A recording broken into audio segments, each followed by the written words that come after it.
یہ میرے ساتھ حج میں ایک ساتھی تھے اور اس زمانے میں احسن علوم بالکل کچھ بھی نہیں بنا تھا، تو مجھے کہا کہ میں آپ کے ہاں کچھ تعبیر کرنا چاہتا ہوں، تو یہ پیچھے دارالقرآن کے 2 ہال بنوائے تھے اس زمانے میں، اس پر 1,40,000 خرچ ہوا ہے، اور حفظ کی 2 تنخواہیں بھی وہ دیتے تھے 12-13 ہزار مہینہ، لیکن اس کی شرط یہ تھی کہ مجھے کہا آپ کے علاوہ منصور اور مزمل کو بھی پتہ نہ چلے۔ اللہ سبحان اللہ و بحمدہ سبحان اللہ العظیم، اس کو ایمان کہتے ہیں۔ وَمَثَلُ الَّذِينَ، اور مثال ان لوگوں کی، يُنفِقُونَ أَمْوَالَهُمْ ابْتِغَاءَ مَرْضَاتِ اللَّهِ، جو خرچ کرتے اپنے مال رضا الہی کے لیے، وَتَثْبِيتًا مِنْ أَنفُسِهِمْ، اور مضبوط کرنے کے لیے اپنے دل کو۔ معلوم ہوتا ہے کہ مال خرچ کرنے سے اطمینان قلب نصیب ہوتا ہے، اطمینان قلب نصیب ہوتا ہے مال خرچ کرنے سے۔ کمثل حبۃ، مانند ایک دانے کے ہیں، بربوۃ، جو اونچی جگہ پر ہو، اصابها وابل، پڑتی ہے اس کو بارش، فآتت اکلها ضعفین، پس وہ دیتا ہے پھل 2 دفعہ یا دوہرا۔ فإن لم يصبها وابل، پس اگر اس کو نہ پہنچے بارش، فطل، پس شبنم کافی ہے، طل مانا شبنم، اوس۔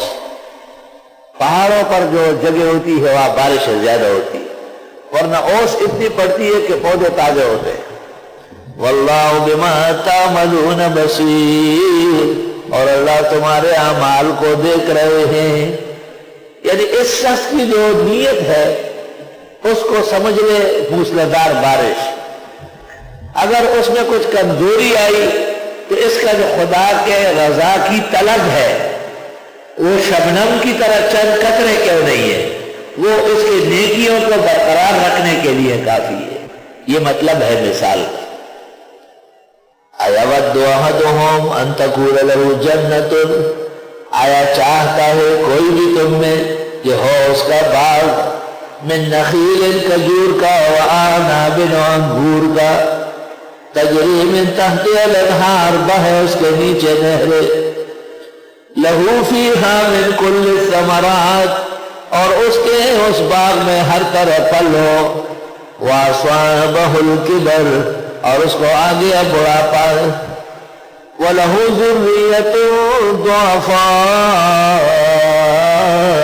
اور اس کے بچے ہیں ناتوال، چھوٹے چھوٹے بچے ہیں، باغ اور زمین کو دیکھ نہیں سکتے۔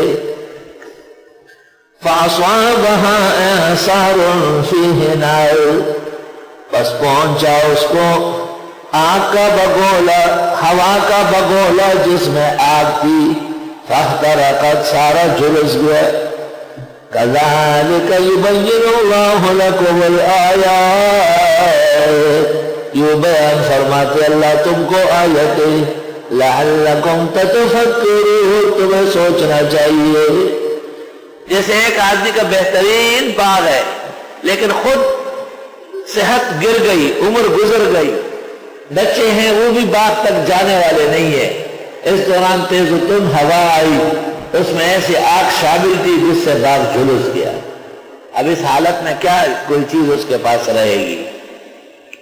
بخاری شریف میں کہ حضرت عمر نے ابن عباس سے پوچھا تھا کہ یہ کس کی مثال ہے، تو حضرت ابن عباس نے بھی ایسی بات کہی لیکن وضاحت نہیں کی۔